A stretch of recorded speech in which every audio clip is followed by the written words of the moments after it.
अर्श hair oil and अल अर्श allergy cream दांत खुजले, रिंग वॉर्म्स और फंगल इन्फेक्शन जैसे कई बीमारियों को झट से दूर करे। अर्श हेयर ऑयल एंड अल अर्श एलर्जी क्रीम दिखाए गहरा असर। आप सभी का स्वागत है सच न्यूज में। आइए जानते हैं उत्तर प्रदेश और देश की राजधानी से कुछ खास खबरें।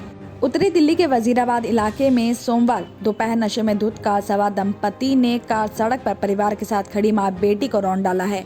टक्कर मारने के बाद भी आरोपी ने कार नहीं रोकी और एक महिला कार में ही फंस गई, जिसे आरोपी करीब 100 मीटर दूर तक घसीटता ले गया और शोर मचाने पर किसी तरह आरोपी ने कार रोकी। हादसे के बाद घायल उर्मिला और इसकी बेटी पायल को पास ही के हॉस्पिटल में ले जाया गया, जहां पायल को मृत घोषित कर दिया गया है। तो वहीं उर्मिला की हालत भी नाजुक बनी हुई है और हादसे के बाद से भीड़ ने आरोपी को मौके पर पकड़ लिया और बाद में उसे पुलिस के हवाले भी कर दिया गया। तो वहीं आरोपी कार ड्राइवर जगतपुर के गांव का रहने वाला किसी दबंग परिवार का सदस्य बताया जा रहा है। उसे पुलिस के हवाले भी किया गया। तो भीड़ को लगा कि पुलिस उसे छोड़ देगी, लेकिन घटनास्थल पर पहले खूब हंगामा शोर शराबा हुआ। पुलिस आरोपी जितेंद्र और उसके साथ मौजूद महिला को वजीराबाद थाने ले आई तो भीड़ वहां तक पहुंच गई। पायल की बहन आंचल ने रोते हुए बताया कि रविवार को उनकी चचेरी बहन की शादी थी, तो दीदी परिवार के साथ यहाँ आई हुई थी। उनके जीजा ने शादी के बाद सोमवार को घर जाने के लिए कहा था। परिवार पायल को छोड़ने गली के बाहर ही आया हुआ था और इस दौरान अचानक बीच सड़क से चलती हुई गाड़ी ने उनकी मां और बहन को उड़ा दिया। आंचल ने यह भी बताया कि अगर आरोपी गाड़ी रोक लेता तो शायद उनकी दीदी जान से बच जाती।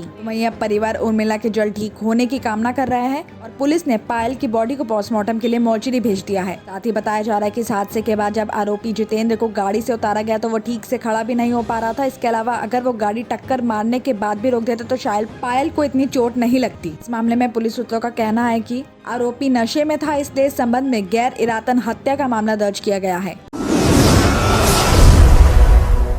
कोरोना की वजह से लंबे समय से बंद रहा चिड़ियाघर 1 मार्च से टूरिस्ट के लिए फिर से खुल रहा है, लेकिन अभी सीमित संख्या में टूरिस्ट को एंट्री दी जाएगी। टूरिस्ट को टिकट ऑनलाइन ही मिलेगा। चिड़ियाघर के अधिकारियों से मिली खबर के अनुसार इसे खोलने की तैयारियां चल रही हैं। आपको बता दें कि टिकट चिड़ियाघर की वेबसाइट से ऑनलाइन मिलेंगे। तो वहीं सामान्य दिनों में करीब 10,000 तक टूरिस्ट यहाँ आते हैं। तो वहीं अब नए सिरे से इसे खोलने की तैयारी हो रही है। तो वहीं जीव जंतुओं की सुरक्षा के लिहाज से टूरिस्ट को मास्क और सोशल डिस्टेंसिंग का भी पालन करना होगा। तो वहीं सैनिटाइजेशन और थर्मल स्क्रीनिंग के बाद चिड़ियाघर में ही एंट्री मिलेगा। साथ ही अंदर खाने पीने की चीजें लेकर जाना भी पूरी तरह पे रोक लगेगी। आपको बता दें कि कोरोना की तीसरी लहर में मामले तेजी से बढ़ने के बाद दिल्ली के चिड़ियाघर को भी बंद कर दिया गया था। बताया जा रहा है कि सोमवार को धर्मदेव राय को चिड़ियाघर का नया निदेशक नियुक्त किया गया। तो वहीं केंद्रीय पर्यावरण और जलवायु परिवर्तन मंत्रालय की तरफ से जारी अधिसूचना से इसकी खबर मिली है। खबर आ रही है कि जीटीबी हॉस्पिटल के सीनियर डॉक्टर ने हॉस्पिटल परिसर में ही एक युवती के साथ दुष्कर्म किया है। पुलिस के मुताबिक बताया जा रहा है कि आरोपी डॉक्टर जीटीबी हॉस्पिटल के रेडियोलॉजी विभाग में तैनात है और आरोपी हॉस्पिटल परिसर में मौजूद हॉस्टल के कमरे में ही रहता है। पिछले दिनों उसकी पहचान एक मैट्रिमोनियल वेबसाइट के जरिए गाजियाबाद की रहने वाली 30 साल की एक युवती से हुई थी। आरोपी का प्रोफाइल देखकर पीड़िता उससे बातचीत करने लगी और इस दौरान शनिवार को आरोपी ने पीड़िता से मिलने की बात की थी और पीड़िता जीटीबी हॉस्पिटल पहुंच गई। वहां से आरोपी उसे अपने साथ हॉस्टल के कमरे में ले गया। वहां आरोपी ने पीड़िता के साथ जबरन दुष्कर्म किया। जब पीड़िता दर्द से चिल्लाने लगी तो उसकी तबीयत बिगड़ी तो आरोपी उसे फौरन आरएमएल हॉस्पिटल ले गया। वहां डॉक्टर्स ने मामला संदिग्ध लगने पर उससे पूछताछ की तो आरोपी वहां से फरार हो गया और वो सीधे अपने हॉस्टल पहुंच गया। तो वहीं उधर आरएमएल हॉस्पिटल में युवती के परिवार वालों को भी इस बात की खबर मिली। परिवार वाले वहां पहुंच गए और घर वालों ने वहां नारेबाजी भी की और इसके बाद पुलिस भी वहां पहुंच गई।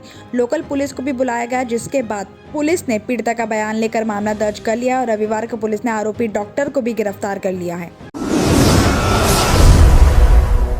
बसपा सुप्रीमो मायावती ने सपा, कांग्रेस और बीजेपी पर जमकर जुबानी हमला किया है। उन्होंने कहा कि सपा सरकार माफियों की सरकार थी और वो SC/ST अधिकार को छीनने का काम कर रही थी। तो वहीं कांग्रेस पर हमला बोलते हुए कहा कि वह वोट के लिए नाटक करती है। जनसभा के दौरान भारी भीड़ भी देखकर मायावती काफी खुश नजर आई। बताया जा रहा है कि प्रयागपुर विधानसभा के इंदिरापुर गाँव में मैदान में बसपा जनसभा आयोजित हुई। मायावती ने कहा कि बीजेपी सरकार ने मुस्लिम दुखी और परेशान है। साथ ही बीजेपी सरकार की गलत आर्थिक नीतियों से महंगाई बढ़ी है, जिससे जनता परेशान हो रही है। गलत नीति की वजह से ही कांग्रेस सत्ता से बाहर हुई थी। साथ ही मायावती ने आगे भी बताया कि 10 मार्च को सभी ओपिनियन पोल गलत साबित होंगे। उन्होंने जनता से किसी के बहकावे में न आने की अपील की है। दिल्ली और उत्तर प्रदेश की खबरों में आज इतना ही। बाकी देश भर की और तमाम खबरें जानने के लिए देखते रहिए सच न्यूज।